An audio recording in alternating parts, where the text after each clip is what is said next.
হজা বরলা YouTube চ্যানেলে আপনাদের সবাইকে স্বাগত। এই বন্যা হয়েছে, চারিদিকে জলে ডুবে গেছে তো। হ্যাঁ, দেখি মাছ টাছ পাওয়া যায় কিনা একটু, ওই জন্য পারবো। জালটা রেডি করতে হবে, অনেকটা সময় লাগবে। আমি কি একটু হেল্প করব? অবশ্যই অবশ্যই, একটু হেল্প করে দে তাহলে। জাল রেডি হয়ে গেছে, এবারে জাল পাততে যাবো আমরা। আমরা যাচ্ছি কোথায় দাদা? জাল পাততে। জল হয়ে গেছে না চারিদিকে। জল নেই, এবারে মেন জলটা তো দেখানো হবে আমাদের পাড়ায়।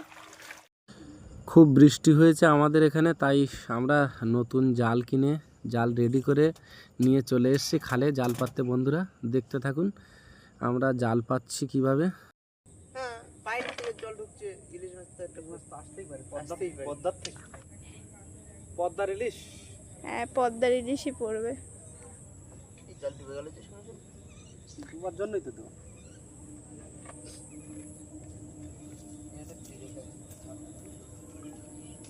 ওইখানে দাঁড়িয়ে যা। বন্ধুরা দেখতে পাচ্ছেন আমাদের যাতায়াতের রাস্তা পুরো জলে ডুবে আছে, আর খালও পুরো ভরে উঠেছে জলে। আর এদিকে দেখুন মাঠে কতটা জল হয়ে গেছে, আগে এতটা জল ছিল না, ঘাসগুলো অল্প অল্প দেখা যাচ্ছে, সম্পূর্ণটাই জল হয়ে গেছে। হয়ে গেছে।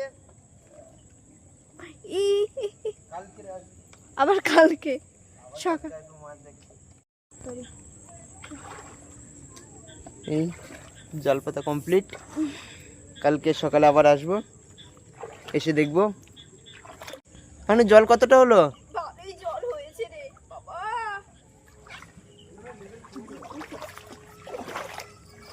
জোরে হাত। চারিদিক পুরো জলে ভরে গেছে। আমার বাবা চাইছে সাপ পোকের উৎপাত খুব বেশি। গতকাল বিকালে জাল পেতেছিলাম, জালটা তো আজ অনেক ভোরে তোলা হয়েছে, ভিডিও করার লোক পাইনি, শুভতে ছিল না ভিডিও করার জন্য। তো পরে মাছগুলো যা পেয়েছে আপনাদের সামনে দেখালাম। দেখুন এই 3টে মাছ জীবিত আছে। আজকের ভিডিও এই পর্যন্ত বন্ধুরা, আর দেখা হবে আগামী পর্বে। ভালো লাগলে লাইক, কমেন্ট এবং শেয়ার করে আমাদের পাশে বন্ধু হয়ে থাকবেন। ধন্যবাদ ভিডিওটা শেষ পর্যন্ত দেখার জন্য।